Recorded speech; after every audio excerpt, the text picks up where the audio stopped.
In the heart of Africa, a vibrant nation symbiotic with life, its future, a right awaiting the signature of destiny. This is Uganda. But within this dynamic landscape, who truly holds the pen? Who are the unseen architects of its economy? The silent shapers of its political future?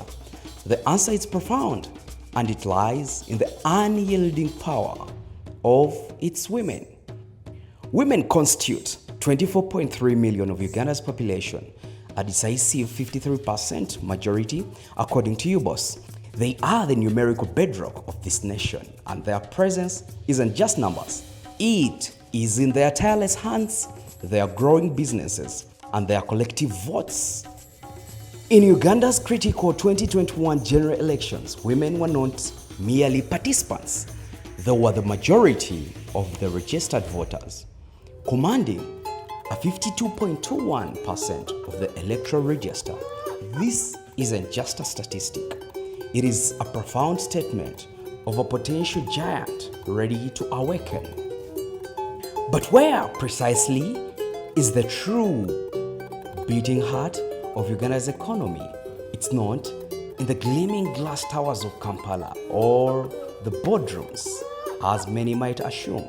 It's clearly in the vibrant, sprawling, often unannounced informal sector. And who fuels this formidable engine? It's nobody. The International Center for Research on Women, ICRW, reports a breathtaking reality.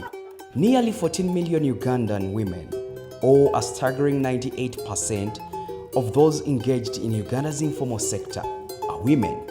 Furthermore, the Economic Policy Research Center, EPRC, reveals that women make up an outstanding 83% of informal employment in non-agricultural sectors, compared to their counterparts, the male, in 72%. This is not merely a segment of the economy of Uganda, but it's truly the economy. They are the entrepreneurs of necessity, the tireless titans of daily commerce, the unsung heroes who keep homes running, children fed, and communities alive. Yet, despite their indispensable role, they often navigate this vital space with profit margins 30% lower than their male counterparts. Very sad. Struggling against a tide of inadequate access to capital and persistent system barriers. This profound economic mighty, this numerical dominance in the population, and at the ballot box paints a picture of immense power, yet their formal political representation, especially at the local government levels and national parliament, is still significantly very low. While they participate, only 46% of total seats are theirs at the district level from the 2016 elections, just 2%, an increase from 2011, and only 34% of the total numbers in the country's parliament or big legislative body. The dominance of men in political position persists across all levels of governance. This profound paradox between their overwhelming demographic presence creates a lagging formal political voice and creates a compelling urgent narrative. A narrative that cannot and must not be ignored as Uganda marches towards its general elections on January 12, 2026. So, if women are the overwhelming majority, if they are the very engine of the national economy, and if their votes hold such undeniable power, why does this profound gap persist? Why do their voices so often remain unheard in the corridors of formal power? To truly understand this paradox, to grasp its depth and urgency, we must go to where Their lives unfold in full vibrancy, where their struggles are seen and their demands are undeniable. We must go beyond the impressive statistics and into the very heart of the daily existence. In our podcast, come, let's step into the circles of Ugandan life. Let's immerse ourselves fully into the vibrant, tireless, and political world of the market women. Let's go to Kalere Market today and listen really. Listen from here in the raw, unleashed truth of the market lies the key to Uganda's future. This is her ballot, where her voice is her vote, and her vote is her right.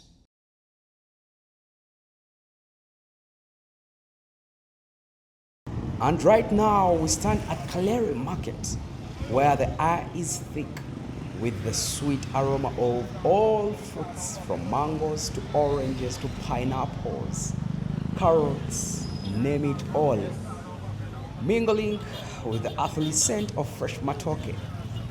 Here in Makere 3, women tirelessly tend their stalls, some meticulously arrange vibrant piles of produce, others steering bubbling pots of luombo and stews, their stoves crackling with life, their laughter mixing with their chop of ingredients.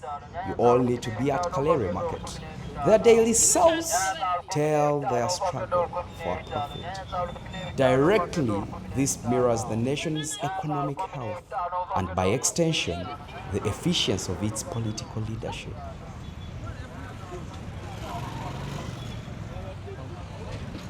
When they win the election, we have a lot of issues, but they don't care for us after that much. They disappear after the elections and only come back when it's time for polls again. Some of them have come back because it's time for elections, yet the last time we saw them was during the previous elections. They only want votes, but honestly, we can't vote for them again because they have showed us their true colors. Sometimes they help us when we need them. When you get a problem, you can explain to them and they will settle your dispute. The LCs help us at least.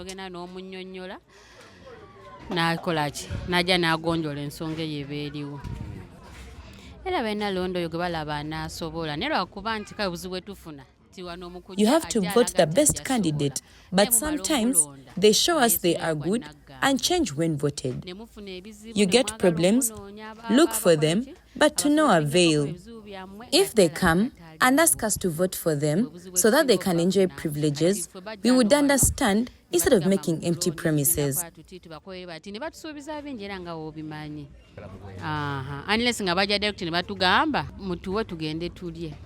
I would like them to reduce our taxes because goods are very expensive and the prices keep fluctuating, so our capital is never enough. It would be better if we had stable prices. We are low-income earners, so they should reduce the taxes. For these women, the burden of informal taxes is not just a policy point. It is a constant suffocating shadow over their very livelihoods. A constant fear. A 2022 survey painted a stark picture. Many market women report paying $6,000 and $10,000 daily in informal fees. A shock. Sums often unreceipted and legally questionable. This is money cut directly from their profits or capital, money that could buy school books, critical medicine, or simply more food. They are technically exempt from many taxes, yet the reality on ground is starkly different. These women are not just economic players, they are crucial voters, a demographic powerhouse. In the 2021 elections, women formed the majority of the registered voters at 52.21%, according to the Electoral Commission. A numeric advantage that should translate into unparalleled political leverage. Yet, their voting decisions are profoundly informed by their daily struggles, the rising prices of matoke, the impossible cost of school fees, the inflation in the other goods that they use to cook for customers, the impossible cost of school fees, the persistent insecurity in the market itself, the very safety of their stores.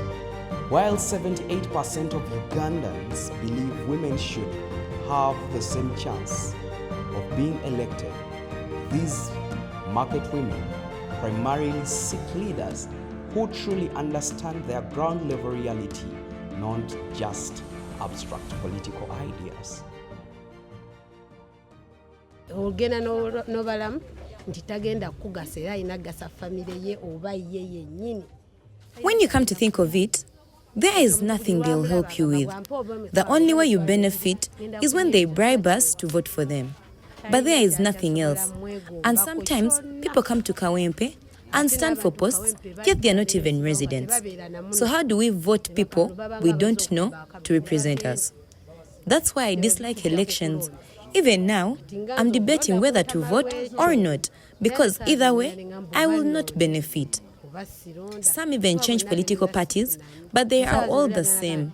Everyone wants only their family to benefit.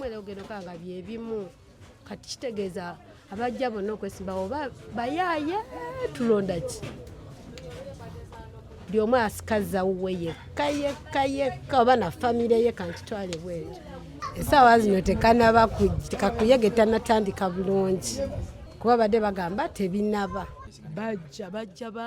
Right now, the chaos has not yet started. But during campaigns, they give out shirts and money. Because of poverty, we support them. I sometimes fail to make 20,000 in a day, but if someone gives it to me, it drives me to support them. Even if I don't know what you're going to change when voted. That's why I think it's like they are scamming us, because when someone from Machindi stands in Kawempe, that's what it is. Some of them get angry because we don't support them. They even stop interacting with us after elections. Those are some of the issues we face.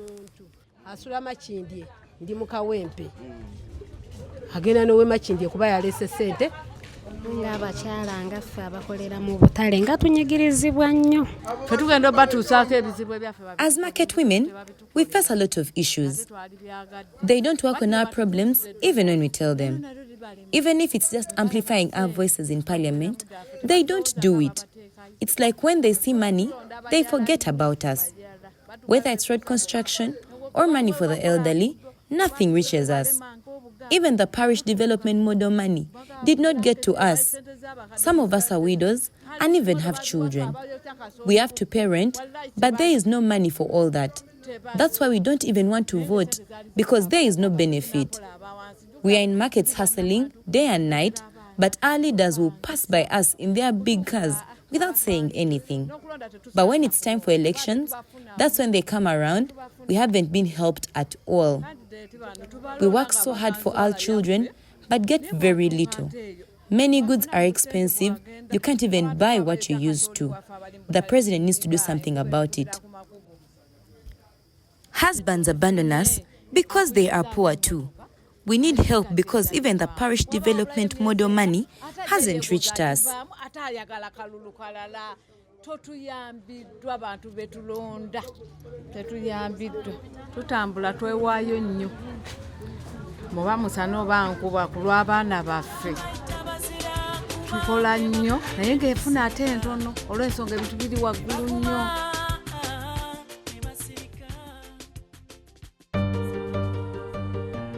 In the face of relentless systemic challenges, these women don't merely endure. They innovate, they unite. Beyond the visible chaos of the market lie a powerful, often unseen informal networks. The informal saving groups and money lenders. The circles are solidarity circles. They are not just financial lifelines, they are profound political incubators, vital spaces for collective strategy and powerful mutual aid. These embody the true spirit of Ubuntu. I am because we are, principle that fuels their resilience, their growing political influence, and see their business meet another day. And this powerful collective spirit often translates directly into collective political action, a formidable force that former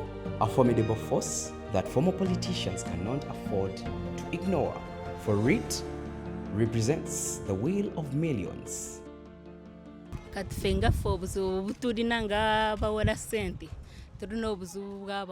We, the people who lend money to others in our communities, do so with good intentions. People approach us in peace, asking for loans to support their business ideas and build better lives. We provide these funds so they can pursue their dreams. But when the time comes to repay, many struggle or outright refuse to return the money. What hurts the most is that when we turn to the authorities for help, we are treated like criminals.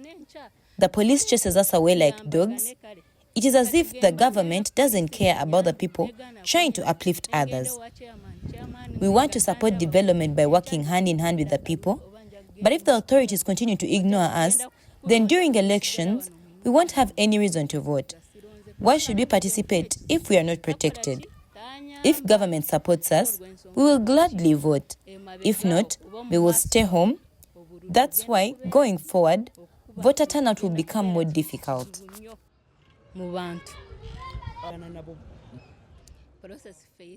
We don't keep people's property. We lend money. Our system is simple. Repayment is made daily, depending on the amount borrowed. For example, if someone takes 100,000 Ugandan shillings, they pay back 4,000 Ugandan shillings every day for 30 days until they clear the loan. In the past, we used to retain national IDs as a form of assurance. But now, government has stopped us from taking IDs.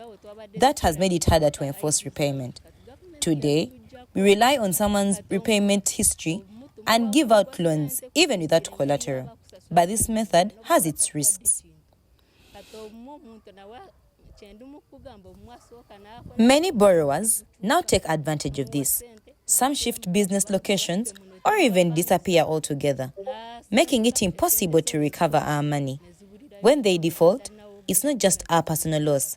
It means we no longer have capital to help others. This cycle hurts the whole community. Our interest rate on loans is 20%. Before giving any loan, we try to verify the borrower's background. We ask them to bring a letter from their market leaders confirming that they work in that market. Then we ask for grantors. We also visit their homes and business areas to be sure they are stable.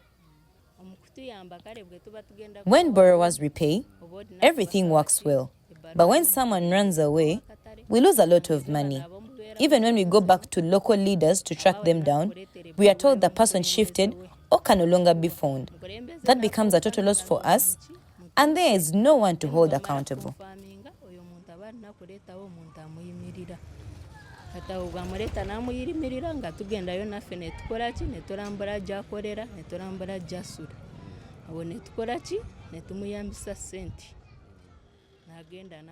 For the women in markets, politics plays a role too.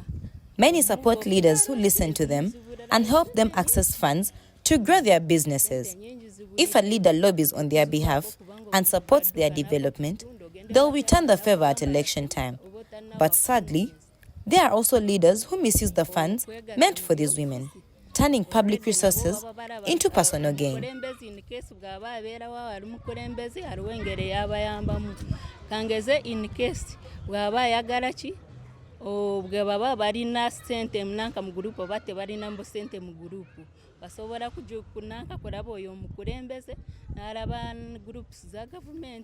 My message to the women in the markets is this: when you receive a loan, whether from individuals or from government, please use it wisely and return it. That way, others can also benefit and we can develop together as a community.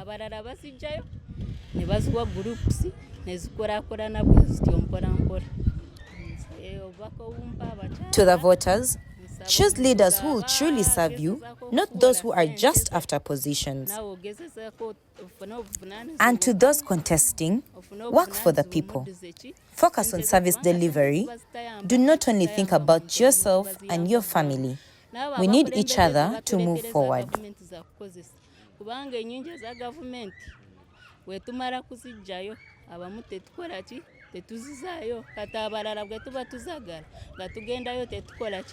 Tetuzifuna so nsaba busabi abakyala banne kwatagane tuzeyo sente ezo enkya gemba nzagala oba omulala bw'aba azagala zituyambe kwetaga nawo netaga kwetaga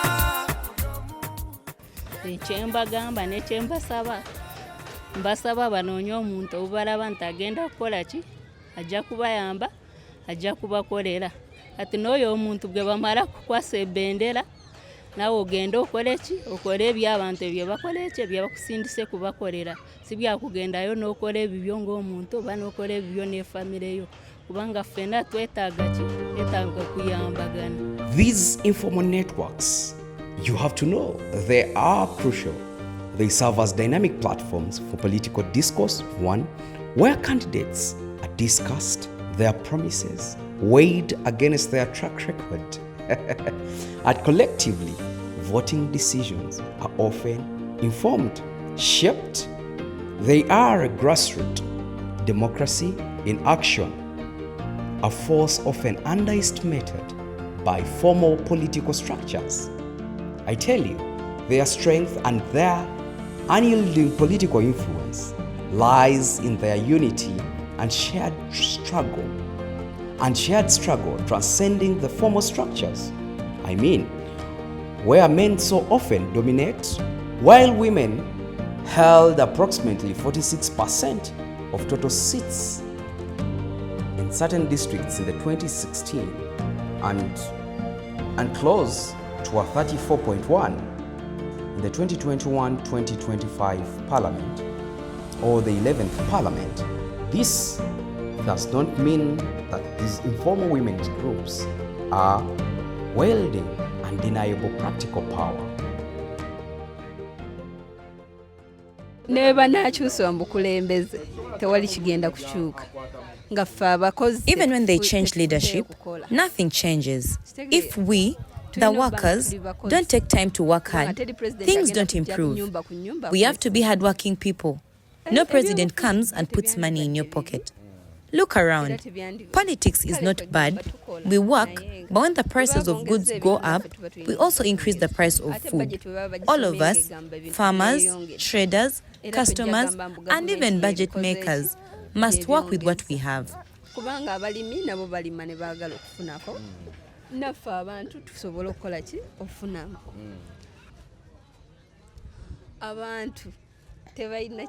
People don't do anything because we just vote without thinking deeply. Many of the people I vote for don't go through, and those who go through do nothing. Now, as their terms end, they pretend they want to work.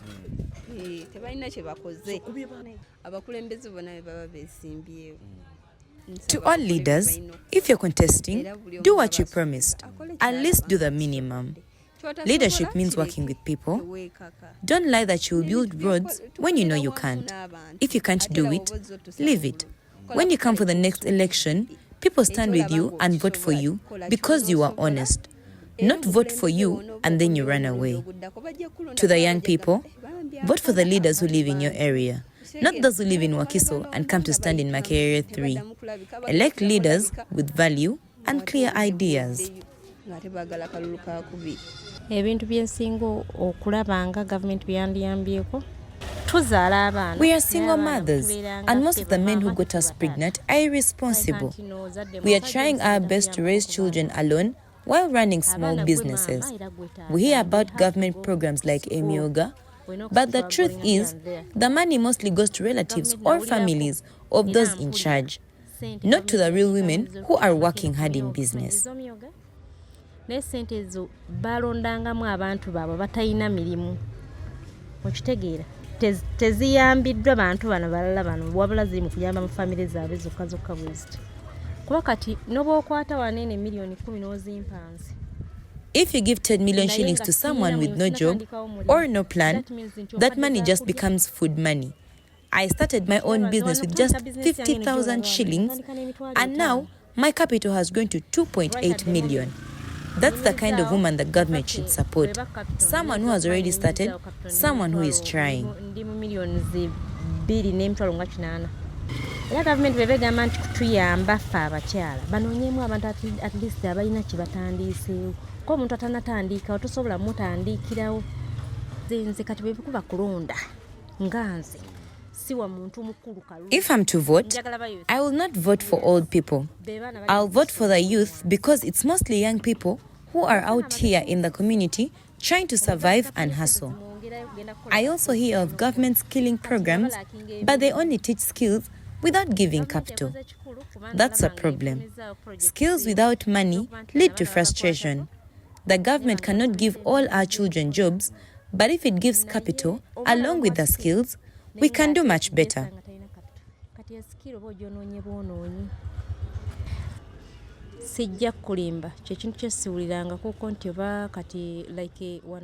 To be honest, these female leaders we have, especially here in Kalere, are not helping. I have never had them come to speak to women or address our problems.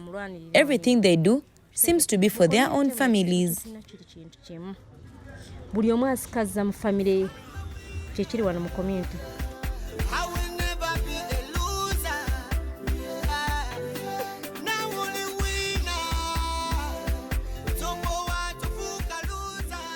Amidst their relentless grind, their political disappointments, and the daily exhausting fight for survival, these market women of Uganda hold steadfast to their dreams for 2026. And I mean, their aspirations are not complex political manifestos. They are deeply human desires for security, for stability, for dignity, for a Uganda where their tireless efforts are genuinely valued and their safety is guaranteed. Only and only that. You heard it right, colleagues. These are the echoes of history, the whispers of dreams, the powerful demands of a vital segment of the Ugandan society. Their strength, their formidable networks, and their unwavering spirit are often true, unseen engines of Uganda's future. They are not merely asking for handouts. They are demanding for a truly fair playing field, a government that understands their unique challenges, and a promise of peace and stability that stands. They are demanding a truly fair playing field, a government that understands their unique challenges, a promise of peace and stability that extends far beyond the polling booth to their very livelihoods. They are demanding to be heard, not just counted. They are demanding justice for their years of struggle.